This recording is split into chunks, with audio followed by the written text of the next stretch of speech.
it is a moment when someone has to see the part of you you spend your whole life hiding.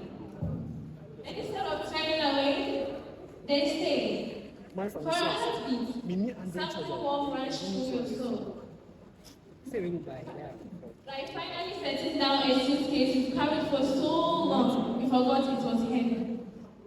Like being seen for the very first time. Strange, isn't it?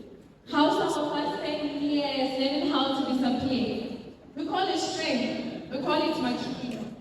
When really, we are just becoming strangers at hiding our own storm. Perhaps that is why being understood feels almost unnatural. Like finding the lights on in a house you thought had been abandoned. And that is why I will allow. The check mark you keep at the highest shelf because it belongs to somebody you cannot bear to forget.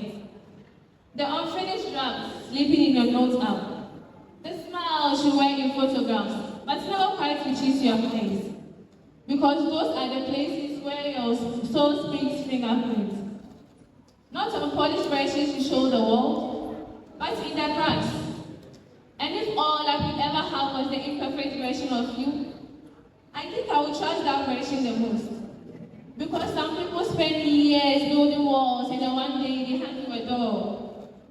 Maybe to be truly known is this: being trusted with somebody's winter and deciding to stay until spring finds them. My name is Zakaria Aisha, and the title of my poem is To Be Seen and Still Chosen. Thank you.